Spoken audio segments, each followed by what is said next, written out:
Voice of south நேயர்களுக்கு வணக்கம். இந்த நேர்காணலில் நாம் சிந்திக்கிறவர் ஊடகவியலாளர் திரு இந்திரகுமார் தேரடி அவர்கள். வணக்கம். வணக்கம்.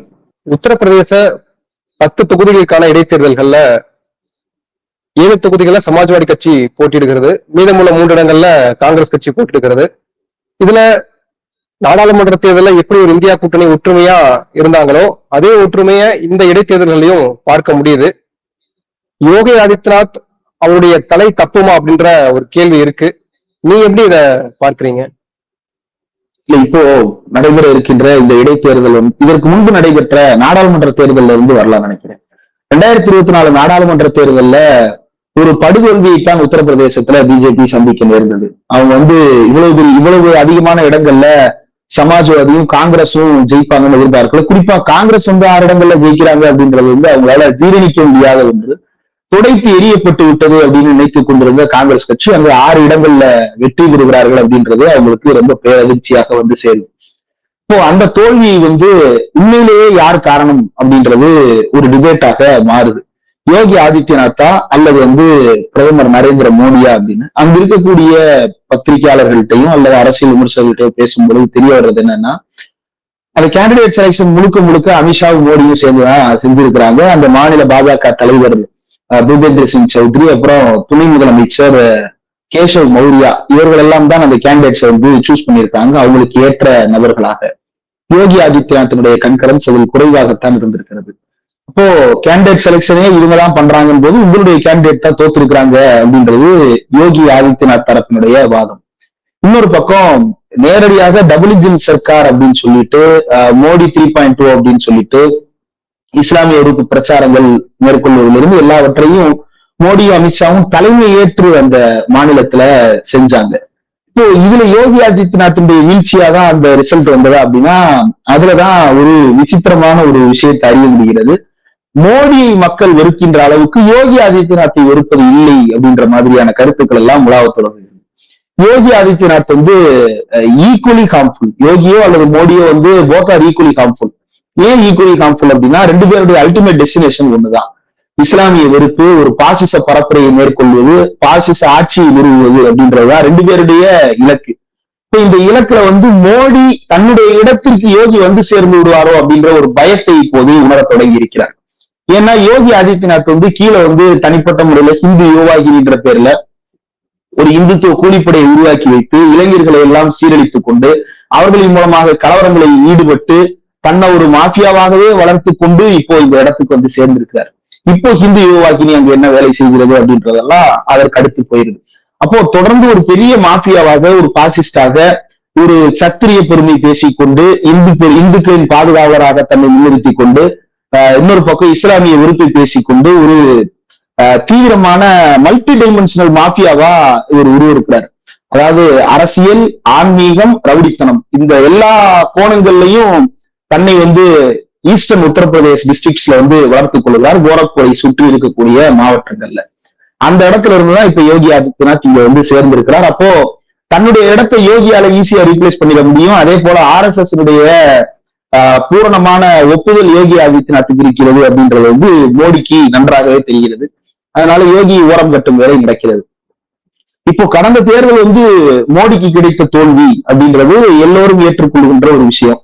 ஆனால் யோகி ஆதித்யநாத்தினுடைய ரியாலிட்டி என்ன அப்படின்றத இந்த இடைத்தேர்தல் அப்படின்றதுதான் லிட்மஸ் டெஸ்டா இருக்க போகிறது. யோகி ஆதித்யநாத் உண்மையிலேயே இந்த தோல்விக்கு பொறுப்பானவரா இல்லையா அப்படின்றத இந்த இடைத்தேர்தல் தான் தீர்மானிக்க போகிறது. ஏன் அப்படின்னா இடைத்தேர்தல்ல மோடியினுடைய முகம் பிரதானப்பட போறது கிடையாது. இடைத்தேர்தல்ல 2 விஷயம் நம்ம எல்லாருக்குமே நல்லா தெரியும். ஆளும் கட்சி என்கின்ற காரணத்தால அவங்களுக்கு ஒரு சாதகமான சூழல் இருக்கும் அப்படின்றது ஒண்ணு. 2வது அவங்களுடைய முழுமையான மசில் பவரையும் மேன் பவரையும் இறக்கி அவங்க அங்க வேலை பார்க்க போறாங்க. இந்த 10 சீட்ல அவங்க 10 சீட்டுமே ஜெயிச்சா மட்டும்தான் மோடிக்கு எதிராக யோகி பவர்ஃபுல்லா இருக்கிறாருன்ற கட்டமைப்பை அவங்களால உருவாக்க முடியும்.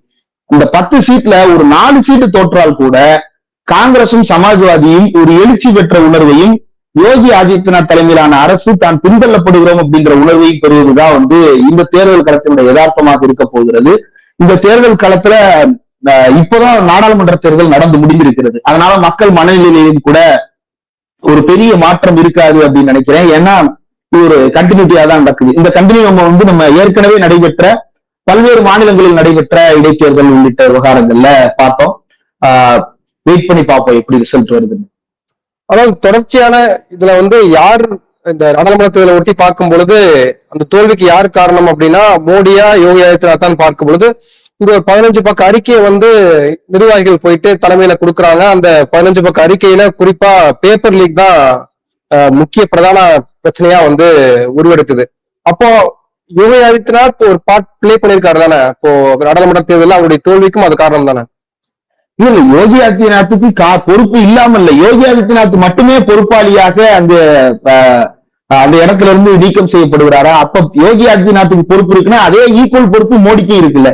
மோடிக்கு என்ன பொறுப்பு இருக்கோ அதே சமமான பொறுப்பு யோகி ஆதித்யநாத்துக்கு இருக்குல்ல. இப்ப இந்த இடத்துல என்ன சிக்கல் அப்படின்னா இது முழுக்க முழுக்க ஒரு பவர் ஸ்ட்ரகிள் தான். அந்த மாநிலத்தினுடைய துணை முதலமைச்சராக இருக்கக்கூடிய அந்த கேசவ் மௌரியான்ற நபர் கடந்த சட்டப்பேரவை தேர்தலின் போது மோடியினுடைய அந்த மாநிலத்தின் முதலமைச்சர் வேட்பாளராக முன்மொழியப்பட்ட நபராக அறியப்படுகிறார். அதற்கு பிறகுதான் RSS தலைமை உள்ள வருது. யோகி ஆதித்யநாத் நேர்ல போய் பேசுறாரு.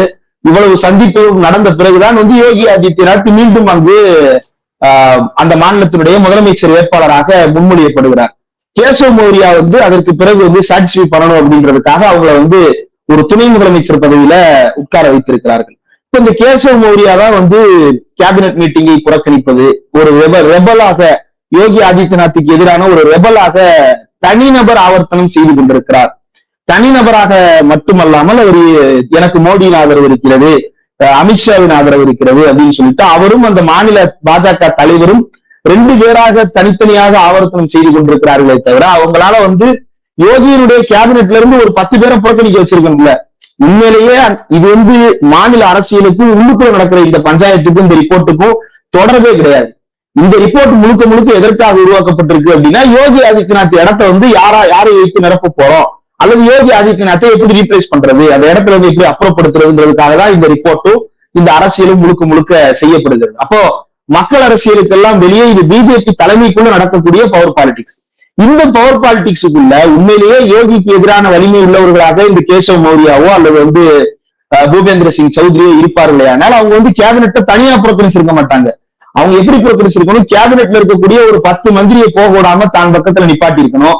அல்லது கூட்டம் நடைபெற்றுக் கொண்டிருக்கும் போதே உள்ள இருந்து ஒரு 10 மந்திரியோட எந்திரிச்சு வெளியே வந்திருந்தாருன்னா யோகி ஆதித்யநாத்துடைய அமைச்சரவை ஆட்டம் காணுகிறது அப்படின்னு சொல்லிட்டு ஆட்டோமேட்டிக்கா செய்திகள் பரவி இருக்கும். அப்ப இவங்களால அப்படியும் தன்னை ப்ரூவ் பண்ணிக்கிட முடியல. அப்போ மோடிக்கும் தனக்கும் இருக்கக்கூடிய ஒரு நெருக்கம், மோடிக்கும் தனக்கும் இருக்கக்கூடிய பொது எதிரியான யோகி ஆதித்யநாத், இந்த மாதிரியான சில பாயிண்ட்ஸை வைத்துக் கொண்டு யோகி ஆதித்யநாத்துக்கு எதிரான காய் நகர்த்தல்கள் நடந்து கொண்டிருக்கிறது. இந்த காய் நகர்த்தல்ல எந்த காய் வெட்டுப்பட்டாலும் அது மக்களுக்கு நல்லதுதான். கடைசியில யோகி ஆதித்யநாத்தை விட அந்த மாநிலத்தை இவ்வளவு பெரிய ஒரு மாஃபியா நகரமாக அவங்க எல்லாம் சொல்றாங்கல்ல, என்ன சொல்றாங்கன்னா பெரிய பெரிய என்கவுண்டர்ஸ் எல்லாம் நடந்திருக்குது, பெரிய பெரிய ரவுடிகள் எல்லாம் சுட்டுக் கொல்லப்பட்டிருக்கார்கள். இருக்கிற ரவுடியை சுட்டுக் கொண்டிருக்கிறாங்க, சரி, அந்த இடத்தை யாரு ரீப்ளேஸ் பண்ணிருக்கிறா அப்படிங்கிற அந்த கேள்வியை மக்கள் யோசிக்க தொடங்குவாங்கல்ல. சுட்டு கொன்ன உடனே ஒரு அமைதி நிலவும். ஆனால் சுட்டு கொல்லப்பட்டதற்கு பிறகு அந்த மாஃபியாவின் வேலையை யார் செய்து கொண்டிருக்கிறார்கள் அப்படின்னா அந்த மாநில அரசாங்கம் செய்து கொண்டிருக்கிறது. அரசாங்கம் அமைப்பதற்கு முன்னால கோரக்பூர் மடம் செய்து கொண்டிருந்தது. இதை பற்றி பல்வேறு ஆய்வறிக்கைகள் வெளியாகி இருக்கிறது. பிரான்சிலிருந்து இங்கு இந்த நார்த் யோகி சம்பிரதாயத்தை பற்றி விரிவான ஆய்வுகள் எல்லாம் மேற்கொள்ளப்பட்டிருக்கிறது.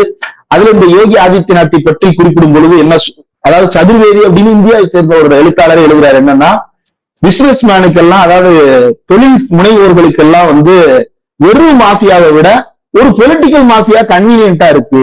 வெறும் மாஃபியாட்ட போய் ரவுடித்தனமும் ப்ரொடெக்ஷனும் பண்ணிட்டு இருக்கிறதுக்கு பதிலாக நம்ம இந்த மாதிரி பொலிட்டிக்கலா ரிலீஜியஸா மாஃபியாவா எல்லாவுமாவும் இருக்கிற யோகி ஆதித்யநாத்தின் பக்கம் நம்ம சேர்ந்துக்கிட்டோம்னா நம்மளுக்கு இன்னும் கொஞ்சம் பவர் கிடைக்கும், அல்லது நம்ம இன்னும் கொஞ்சம் பிசினஸ் எக்ஸ்பேண்ட் பண்ணிக்கலாம், அதே காசுதான் இங்க கொடுக்க போறோம் அப்படின்ற ரேஞ்சில அவங்க சமரசம் அடைகிறாங்க.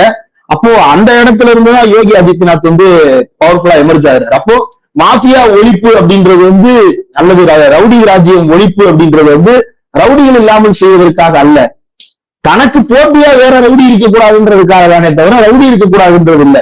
அந்த ரவுடியா நானே இருக்கணும் அப்படின்றதுதான் அந்த கோரக்பூர் அதிபதியாக இருக்கக்கூடிய யோகி ஆதித்யநாத் கூட்டத்தினுடைய வேலை. இதுக்குத்தான் ஹிந்தி யோகாகிரி என்ற அமைப்பு உருவாக்கி வச்சிருக்கிறாங்க. ஸ்ரீபர் செல்லை போல 2007 இவங்க நடத்தின கலவரம், முசாஃபர் நகர்ல இவங்க நடத்தின கலவரம் அப்படின்னு சொல்லிட்டு பல நேரங்கள்ல இவங்களுடைய ஆட்டம் எல்லை மீறி போயிருக்கிறது. ஆகவே இந்த சட்டப்பேரவைக்கு வரக்கூடிய இடைத்தேர்தல் அப்படின்றது உண்மையில் யோகி ஆதித்யநாத்தினுடைய முகத்திரையை கிழித்து எறிவதாக அமைய வேண்டும் அப்படின்றது எதிர்பார்ப்பு. ஆனா அப்படியாகத்தான் தேர்தல் களம் அல்லது வியூகங்கள் அமைக்கப்பட்டிருக்கிறதா? ஏன்னா ஏற்கனவே பிஜேபியினுடைய கூட்டணி இருக்கக்கூடிய ஆப்னாதல் அப்படின்ற அந்த கட்சியினுடைய எம்பி யோகி ஆதித்யநாத்துக்கு எதிராக ஒரு கடிதத்தை எழுதியிருக்கிறாங்க. அதாவது நீங்க ஓபிசி ரிசர்வேஷன், தலித் ரிசர்வேஷன் ஒழுங்கா பின்பற்றவில்லை அப்படின்னு சொல்லிட்டு யோகி ஆதித்யநாத்துக்கு எதிராக அந்த ஆப்னாதல் எம்பி கடிதம் எழுதுறாங்க. அந்த கட்சிக்கு மாநிலத்தினுடைய சட்டப்பேரவையில ஒரு 10 அல்லது 14 உறுப்பினர்களும் இருக்கிறாங்க.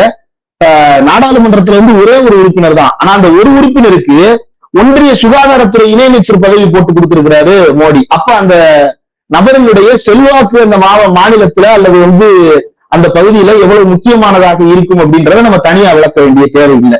அப்போ அப்படியான நபர்கள் இப்போ யோகிக்கு கை கொடுக்கிறார்களா அப்படின்ற கேள்வி வருகிறது. அதே போல RSS உள்ளிட்ட அமைப்புகள் கடந்த நாடாளுமன்ற தேர்தலின் போது பிரச்சாரத்தில் முழு வீச்சில் ஈடுபடவில்லை அப்படின்றது ஒரு புகாராக இருந்தது. இதுல எப்படி நிலைப்பாடு எடுக்கிறாங்க அப்படின்றது தெரியல. ஏன்னா நேத்து கூட மோகன் பகவத் வச்சு கலாய்ச்சிருக்கிறாரு. என்னங்க ஆசைக்கு ஒரு அளவே இல்லாம போய்கிட்டே இருக்கு. முதல்ல என்னன்னு கேட்டா நான் ஒரு ரிஷியாக தேவராக விஸ்வகுருன்னாங்க, அப்புறம் தேவராக போறேன்னாங்க, அப்புறம் பகவானாக போறேன்னாங்க. சரி பகவான் விஸ்வரூபமா இருக்கிறாரு, அப்ப நீ விஸ்வரூபம் ஆக போறியா? இதுக்கு ஒரு எண்டே இல்லையா சார்ன்ற அளவுக்கு அவர் போற போக்குல ஒரு தட்டி இருக்கிறாரு. விஸ்வகுரு என்றும் கடவுளின் அவதாரம் என்றும் அல்லது கடவுளை அனுப்பப்பட்டவர் என்றும் தன்னை கிளைம் பண்ணிட்டவங்களை போற போக்குல தட்டி விட்டு இருக்கிறாரு. இந்த பவர் டசல்ஸ் எல்லாம் எப்படி ஓய போகிறது அப்படின்றது இந்த இடைத்தேர்தல் முடிவுகள்ல தெரிய வரும்.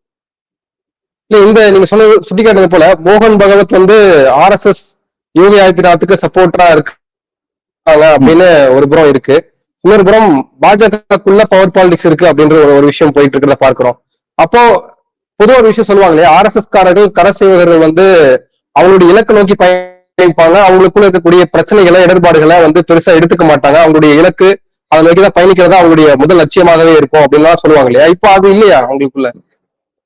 இல்ல, என்ன இலக்கு? ஒண்ணு காஷ்மீரை 370 அழிச்சு ஒழிக்கணும்னு ஒரு இலக்கு வச்சிருந்தாங்க. அது முடிஞ்சுச்சு. ராமர் கோயில் கட்டணும்னாங்க. அது கட்டி முடிச்சதுக்கு அப்புறம் தான் தெரியுது அதனால எந்த பயனும் இல்லை அப்படின்னு. அப்ப அதுவும் புஷ் ஆயிருச்சு. மிச்சம் இருக்கிறது யூனிஃபார்ம் சிவில் கோடு. அந்த யூனிஃபார்ம் சிவில் கோடை இப்ப இருக்கிற 240 நம்பரை வச்சுக்கிட்டு இவங்களால எந்த விஷயத்தையும் தீர்மானம் பண்ண முடியாது. 1/2 தான் இருக்கு. 2/3 மெஜாரிட்டியில வேணும். அதே போல இந்தியா முழுவதும் இருக்கின்ற மாநிலங்களினுடைய 2/3 ஒப்புதல் தேவைப்படுகிறது. அப்ப இவ்வளவு தேவை இருக்கும் பொழுது அந்த யூனிஃபார்ம் சிவில் கோடை யோசிச்சே பார்க்க முடியாத ஒரு நிலையை நோக்கி நகர்ந்துட்டோம். அப்ப ஏற்கனவே நம்ம நிறைவேற்றி வைத்திருக்கிற சட்டங்களின் மூலமாக சில விஷயங்களை செய்து கொள்வது அப்படிங்கிற இடத்தை நோக்கித்தான் நகர்ந்திருக்கிறார்கள். இப்ப புதுசா என்ன இவங்களுக்கு கோல் இருந்துற போது இவர்களுடைய அல்டிமேட் கோல்ன்றதுல எந்த மாற்றமும் இல்லை. என்ன கோல்? அது இந்தியாவை ஒரு பாசிச நாடாக மாற்றுவது, ஒரு இஸ்லாமிய வெறுப்பு கொண்ட நாடாக சமூகமாக இந்த இந்திய சமூகத்தை மாற்றி காட்டுவது, அல்லது சாதி ரீதியாக மத ரீதியாக பிளவுபட்ட ஒரு நாட்டை உருவாக்குவது, அல்லது பாலின ரீதியாக பிளவுபாடுகளை உருவாக்குவது. இப்படி எல்லா வகைகளிலையும் பிளவுபாடு உருவாக்கக்கூடிய கருத்துக்கள்ல யாருமே பின்வாங்கலையே. தேர்தல் வெற்றி தோல்வி அப்படின்றது இனி அடுத்த 5 வருஷம் கழிச்சுதான் நாடாளுமன்றத்துக்கு உள்ள இருக்கக்கூடிய வெற்றி தோல்வியை பற்றி பேச போறோம். அப்ப இன்னொரு 5 வருஷம் ஃப்ரீ ஸ்பேஸ் இருக்கு. இந்த ஃப்ரீ ஸ்பேஸ்ல மோடி மாதிரி நீயா நானா போட்டியில தன்னோட ஈடுபட்டு இருக்கிற ஒருத்தரை சப்போர்ட் பண்றதா, அல்லது யோகி மாதிரி என்னானாலும் பரவாயில்ல உங்களுக்கு நான் இருக்கேன் அப்படின்னு சப்போர்ட் பண்ற ஒருத்தரை கையில வச்சுக்கிறதா அப்படின்ற அந்த போட்டி இப்ப போய்கிட்டு இருக்குது. அதனால உடனடியாக அவர்களுக்கு நாடாளுமன்றத்துக்குள்ள ஒரு மாற்றத்தை உருவாக்க வேண்டிய அல்லது செய்ய வேண்டிய விஷயங்கள் அப்படின்னு சொல்லிட்டு ஒண்ணு இல்லை. அவர்களுடைய வேலை என்பது சமூக ரீதியாக நடந்து கொண்டிருக்கிறது. அதாவது இடர்பாடுகள் இல்லாமல் என்ன இடர்பாடு வந்தாலும் முன்னோக்கி போகிறாங்க அப்படின்னா இவங்க என்ன ஒரு சோசியலிச புரட்சியா செய்ய போறாங்க? இவங்க மசூதியை கொளுத்த போறாங்க, தேவாலயங்களை எரிக்க போறாங்க, இஸ்லாமியர் வீடுகளை சூறையாட போறாங்க, லட்சக்கணக்கான பொருட்களை கொள்ளையடிக்க போறாங்க, தமிழ்நாடு மாதிரியான ஊர்களில் பிரியாணி அண்டாவை திருடிட்டு போறாங்க, செல்போன் கடையை சூறையாடிட்டு போறாங்க. இதை தவிர இவங்களுக்கு வேற என்ன செய்ய தெரிந்திருக்கிறது இந்த சமூகத்துல? சமூகத்துக்கு உருப்படியான பயனுள்ள ஏதோ ஒன்றுக்காக இவர்கள் போராடி இருக்கிறார்களா? ஊழல் ஒழிப்பு அப்படின்றத பிரதானப்படுத்தி பேசினாங்க. அந்த ஊழல் ஒழிப்பையாவது சாத்தியப்படுத்தி காட்டி இருக்கிறார்களா? கிடையாது. சிஏஜி அறிக்கையை எடுத்து பார்த்தோம்னா இவங்களுக்கு கீழே இருக்கக்கூடிய சொந்த துறையை சேர்ந்த அதிகாரிகளே கல்வி ஊற்றி இருக்கிறார்கள் சிஏஜி ரிப்போர்ட்டை வைத்து. எவ்வளவு கேவலமான ஊழல்கள் எல்லாம் நடந்திருக்கிறது அப்படின்னு சொல்லிட்டு இந்த கடந்த 10 ஆண்டு காலத்துல வீடு கட்டும் திட்டத்திலிருந்து, டாய்லெட் கட்டுற திட்டத்திலிருந்து, ஆயுஷ்மான் பாரத்திலிருந்து எல்லாவற்றிலும் மோசடிகள் நடைபெற்று இருக்கிறது. எல்லாவற்றிலும் அதிகார துஷ்பிரயோகம் நடைபெற்று இருக்கிறது அப்படின்றத பார்க்க முடியுது. வேறு வேறு மாநிலங்களுக்கு போய் சேர வேண்டிய PM ஆவாஸ் யோஜனா நிதி எல்லாம் ஒட்டுமொத்தமாக உத்தரப்பிரதேசத்துக்கு திசை திருப்பி விடுவது, கட்டுக்கடங்காத பணத்தை உத்தரப்பிரதேசத்தை நோக்கி நகர்த்துவது அப்படின்னு சொல்லிட்டு மிகப்பெரிய அளவுல இங்க மோசடிகளும் அல்லது நிதி முறைகேடுகளும் நடைபெற்று இருக்கிறது அப்படின்றது சொல்லப்படுகிறது. இதற்கு எதிராக RSS போராடிடுச்சா? அதையெல்லாம் போராடு. இதுல ஒரு கேள்வி இல்ல, இனிமேலும் இஸ்லாமிய வெறுப்பு இல்ல மசூதிகள் இடிப்பு அப்படின்றது நடக்காம இருக்கும். ஏன்னா மகாராஷ்டிரால நடக்குது. அசாம் முதலமைச்சர் இஸ்லாமியர்களுக்கு எதிராக ஒரு பேச்சு பேசுறாரு, ரொம்ப உக்கரமான ஒரு பேச்சை பேசுறாரு, பேசக்கூடாதெல்லாம் பேசுறாங்க. அப்படியெல்லாம் இன்னுமே அது ஆறாமதானே இருக்கு. அந்த இஸ்லாமிய வெறுப்பு அப்படின்றத இன்னும் பேசிட்டு தானே இருக்காங்க. எஸ், அதான் நானும் சொல்றேன். இப்போ அந்த சமூக வேலைகளை யாருமே கைவிடலையே. பிஜேபியும் அதில் தீவிரமாக இருக்கிறது, RSSம் அதில் தீவிரமாக இருக்கிறது. அப்போ இவங்களுடைய பொது இலக்காகிய இந்த பாசிச கருத்துக்களை பரப்புரை செய்வதில் இவர்கள் இன்னமும் திட்டமிட்டபடி கலவரங்களை உருவாக்குவதிலையும் பரப்புரை செய்வதிலையும் அதே வேகத்தில் தானே சென்றுட்டு இருக்கிறாங்க. அதுல எந்த விதமான தொய்வு இல்லையே. நாடாளுமன்றத்துக்கு உள்ளுக்குள்ள நடக்கிறது வேற, நாடாளுமன்றத்துக்கு வெளியே நடக்கிறது வேற. நாடாளுமன்றத்துக்கு உள்ள யூனிஃபார்ம் சிவில் கோடை தவிர தேவையான எல்லாவற்றையும் ஏற்கனவே செய்து வச்சுட்டாங்க. IPC CRPCல மாற்றங்களை செய்து BNS DSA BNSS போட்டு ஆயுதம் ஏந்திய அணிவகுப்புகள் நடத்துவதற்கெல்லாம் ஏதுவான வகையில சட்டங்களை உருவாக்கி வச்சிருக்கிறாங்க. இந்த சட்டத்தை கொண்டு வந்த 14வது நாள் மகாராஷ்டிரா கோடாரியோட ஊர்வலம் போய் இஸ்லாமியர்களுடைய வீடு பூந்து தாக்கி இருக்கிறார்கள், தீ வைத்து கொளுத்தி இருக்கிறார்கள், மசூதிகளை கடப்பாறையை கொண்டும் கோடாரிகளை கொண்டும் இடித்து தாக்கி இருக்கிறார்கள். இங்க மட்டும் இல்ல, அடுத்து உத்தராகண்ட்ல இதே மாதிரியான தாக்குதல்கள் சர்ச்சின் மீது நடைபெற்றிருக்கிறது. ஹிமந்தா பிஸ்வா சர்மா பேசிட்டு இருக்கிறாரு. இப்போ இந்த மாதிரியான வேலைகள் அப்படின்றதுல RSSக்கும் பிஜேபிக்கும் இப்பவும் எந்த விதமான பிணக்கும் இல்லையே. தொடர்ந்து அவர்களுடைய சந்தித்த பிறகும் நாடாளுமன்ற தேர்தல் பெரும் தோல்வி சந்தித்த பிறகும் திரும்பி அதை பண்றாங்க அப்படின்னா கை கொடுக்கல இல்ல கை கொடுக்குதா அப்படின்ற ஒரு கேள்வி இருக்குல்ல. இல்ல, தோல்விக்கு பிறகும் இதை செய்கிறார்கள் அப்படின்னு இதை பார்க்க வேண்டியது இல்ல. நாடாளுமன்ற தேர்தல் அப்படின்றது, நாடாளுமன்ற வெற்றி தோல்வி அப்படின்றது கிட்டத்தட்ட 100 ஆண்டுகளாக கவனித்து வந்திருக்கிறார்கள். இந்த நாடாளுமன்றத்துல இன்னைக்கு மெஜாரிட்டி கிடைக்கும், நாளைக்கு மெஜாரிட்டி இல்லாம போகும். ஆனால் இந்த அதிகார அமைப்புகளை கைப்பற்றுவது அப்படின்றதுதான் செயல் திட்டம். நாடாளுமன்றத்துக்குள்ள இருக்குமோ இல்லையோ அதிகார அமைப்புகளை கைப்பற்றி வைத்து விட வேண்டும். இருக்கிற கொஞ்ச நெஞ்ச நேரத்துல அந்த அதிகார அமைப்புகளை நம்ம கைவசம் கொண்டு வந்துடணும். ஒண்ணும் இல்ல, EDயா இருக்கட்டும், இன்கம் டாக்ஸா இருக்கட்டும், CBIயா இருக்கட்டும், இது எல்லா அதிகார அமைப்புகளையும் கைப்பற்றி இருக்கிறார்கள். தங்களுக்கு சாதகமான அதிகாரிகளை நியமித்திருக்கிறார்கள். இந்தியா முழுவதும் இருக்கக்கூடிய பல்கலைக்கழகங்கள்ல இந்தியா முழுவதும் இருக்கக்கூடிய பொதுத்துறை நிறுவனங்கள்ல அதனுடைய டைரக்டர்ஸா, அதனுடைய சேர்மனா, அதனுடைய போர்டு மெம்பர்ஸா யாரெல்லாம் நியமிக்கப்பட்டிருக்கிறார்கள் அப்படின்றத கடந்த 10 ஆண்டுகளில் லிஸ்ட் இருக்கு பாருங்க. பிஜேபி RSS காரர்கள் அப்படி கொட்டி நிரப்பப்பட்டிருக்கிறார்கள் அந்த இடங்கள்ல. அப்போ இந்த அதிகார மையங்கள் எல்லாம் கைப்பற்றப்பட்டிருக்கிறது. ஆபீஸ் ஆஃப் கவர்னர் அப்படின்றது எல்லா மாநிலங்களிலும் கைப்பற்றப்பட்டிருக்கிறது. அதே போல இந்தியா முழுவதும் இருக்கக்கூடிய காவல்துறையில ஒரு சாஃப்ரான் இன்சர்ஜ் நடந்திருக்கிறது. ஒரு பெரிய அளவிலான காதித்தன்மை கொண்ட நபர்கள் உள்ள புகுத்தப்பட்டிருக்கிறார்கள், அல்லது உள்ள இருக்கக்கூடிய காதித்தன்மையுடைய அல்லது இந்துத்துவ பாசிச மனநிலை கொண்ட அதிகாரிகள் ஊக்குவிக்கப்பட்டிருக்கிறார்கள் அப்படின்றத கடந்த 10 ஆண்டுகளில் அதிகமாக உணர முடிகிறது. பல்வேறு அறிக்கைகள் அதை சுட்டிக்காட்டி இருக்கின்றன, பல்வேறு அறிஞர்கள் அதை சுட்டிக்காட்டி கொண்டிருக்கிறார்கள். அப்போ இந்த எல்லா அமைப்புகளையும் கேப்சர் பண்ணி வச்சிருக்கிற வேலையை அவர்கள் தொடர்ந்து நடத்தி கொண்டுதான் இருக்கிறார்கள். அதனாலதான் நான் சொல்றேன், பிஜேபிக்கும் RSSக்கும் நடக்கிற இந்த சண்டைன்றது சித்தாந்த சண்டை அல்ல. இது 2 பேர்ல யாரு வரப்போறது, யார் அந்த சேர்ல உட்கார்றதுன்னு தான் சண்டையே தவிர உட்கார்ந்து என்ன செய்ய போறோம் அல்லது உட்காராம என்ன செய்ய போறோம்ன்றதுல யாருக்கும் எந்த பிணக்கும் இல்லை. இன்னமும் அவர்கள் அப்படியே தான் இருக்கிறார்கள். JP நட்டா சொல்லலாம், இனிமேல் எங்களுக்கு RSS தேவையில்லை அப்படின்னு சொல்லிட்டு. ஆனா கீழே இருக்கக்கூடிய RSS பிஜேபி தொண்டர்கள் அப்படின்றதுல எந்த விதமான வேறுபாடும் இருக்காது. இது வெறுமன அதிகார சண்டை மட்டும்தான். அந்த அதிகார சண்டையும் கூட பார்ப்பனர் அல்லாத சண்டை என்று ஒரு சிலர் சுட்டி காட்டுறாங்க. அது உண்மை அல்ல. அந்த இடத்தில் மோடிக்கு எதிராக மோகன் பகவத் என்கின்ற ஒரு பார்ப்பனர் அல்லாமல் வேறு ஒருவர் இருந்தாலும் கூட மோடி இதே வேலையைத்தான் செய்வார். ஏன் யோகி ஆதித்யநாத் என்ன பார்ப்பனரா? யோகி ஆதித்யநாத் ஒரு தாக்கூர் சத்திரிய சாதியை சேர்ந்தவர். அவருக்கு இவருக்கு என்ன சண்டை?